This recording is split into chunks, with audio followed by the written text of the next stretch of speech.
Olá, meu amigo, minha amiga, seja muito bem-vindo a mais um vídeo aqui do nosso canal. Esse é o nosso último vídeo do dia. É sempre um prazer ter você aqui. Hoje é dia 14 de janeiro. E como no último dia, você já está acostumado, você já sabe, eu percorro uma série de informações aqui de forma rápida, sucinta e clara, para que você possa entender um pouco mais o que está acontecendo na política do Brasil e também alguns pontos do mundo todo que estão interferindo aí na economia, na política, entre outras coisas. Então é um prazer ter você aqui. Vamos começar com uma matéria do jornal Metrópolis, do blog do Noblar, que eu achei super interessante. Olha só, Bolsonaro é aconselhado a voltar ao Brasil como um exilado político. Mas quais seriam as vantagens de Bolsonaro voltar para o Brasil como um exilado político?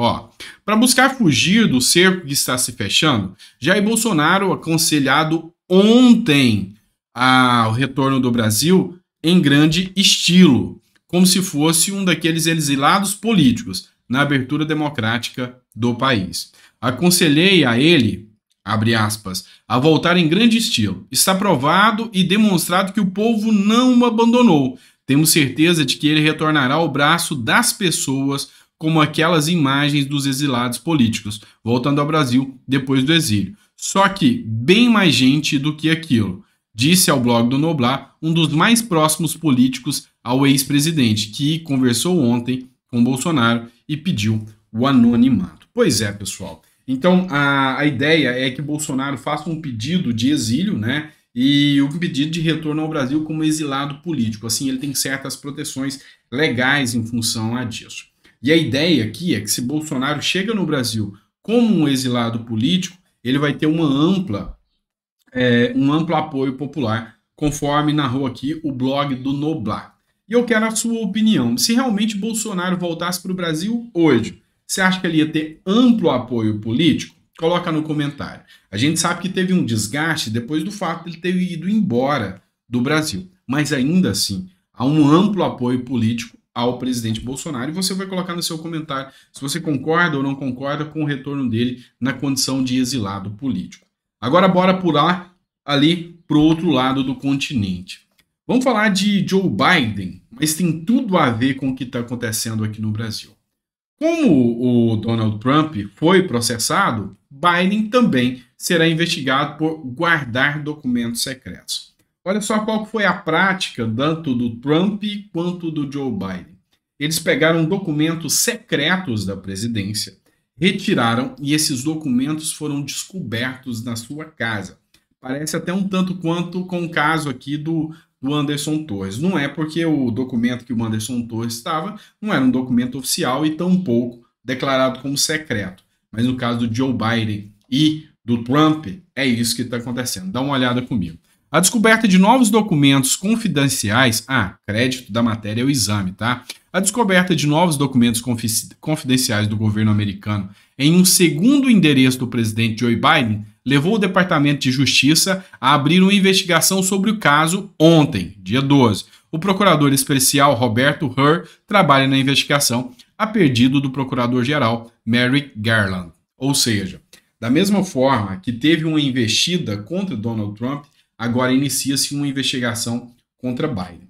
Lembrando que lá nos Estados Unidos a situação está um tanto quanto diferente aqui do Brasil. Lá, Biden já tem um tempo de governo, já desgastou, já se criou ali digamos assim, uma oposição forte para poder cobrar e questionar ações contra o Biden. Coisa que aqui no Brasil não se vê, porque o Congresso conservador que foi eleito ainda não foi empossado e o fato é que está todo mundo com medo da situação que o Brasil está passando agora. Bora lá que eu vou trazer mais uma matéria da Veja para vocês e é uma matéria bomba, tá? Vem comigo.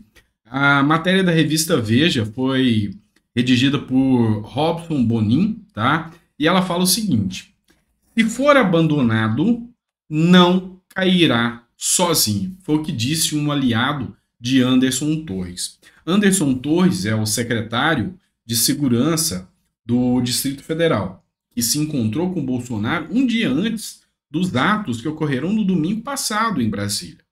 A grande questão é que ele também foi ministro da Justiça de Bolsonaro. E aqui é o grande problema. os atos ocorridos em Brasília, segundo o ministro Alexandre de Moraes, que determinou a prisão do Anderson Torres, ainda tem tudo a ver com o governo Bolsonaro e com o Bolsonaro.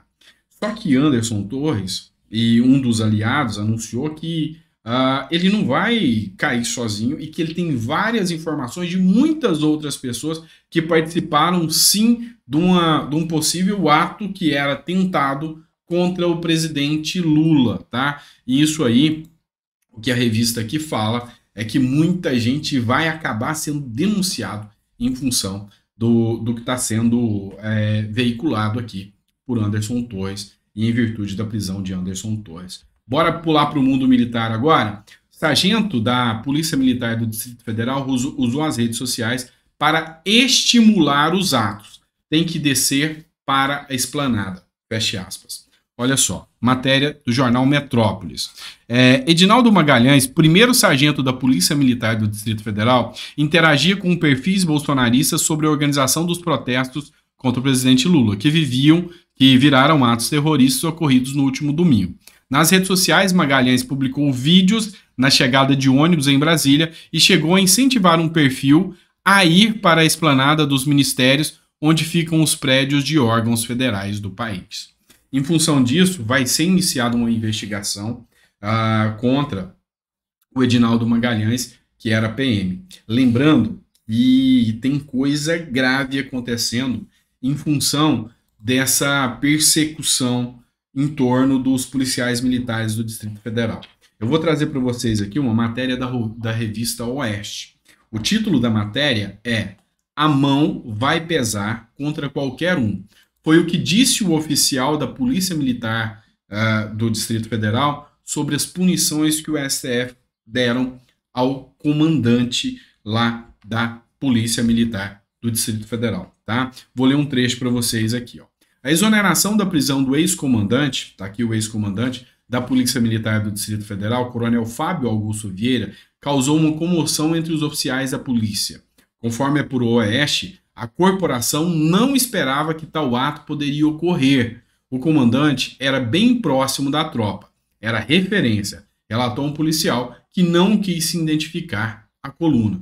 Os agentes têm se manifestado de forma recorrente nas redes sociais. Ou seja, a prisão dele gerou um inflame, uma comoção geral entre os demais membros da Polícia Militar do Distrito Federal. O deputado federal Luiz Miranda, que é do Distrito Federal, hoje ele gravou um vídeo em defesa da Polícia Militar do Distrito Federal e falou que a Polícia Militar é séria, é uma das mais sérias do país, mas que talvez pudesse ter visto um ato falho de algum comando, mas que a Polícia Militar é séria e que não é justo o que está sendo feito contra a Polícia Militar do Distrito Federal. Bora ainda continuar no jornal Metrópolis, tá? Essa matéria é de Rodrigo Rangel. Oficial do Exército que defendeu invasores chefia batalhão encarregado de proteger o Planalto, tá? Essa cena viralizou na internet, esse vídeo, porque ele, como coronel, tá? Ele era chamado de coronel durante o vídeo, ele impedia que a PM entrasse para prender os manifestantes, tá? É delicado o ponto de tensão entre o presidente Luiz Inácio Lula da Silva e o comando do Exército, desde a eclosão dos atos no último domingo. O Palácio do Planalto trata do assunto com contenção e comedimento, para não acirrar os ânimos, mas a avaliação reinante, inclusive no gabinete presidencial, é de que o Exército não agiu a contento para evitar a tragédia. Tá como se fosse um vazamento de gás que a qualquer momento, se alguém acender um fósforo, explode. Então, tanto a tensão e um editorial do William Wallach foi publicado, tanto o governo federal quanto o Exército têm desconfiança mútua entre si.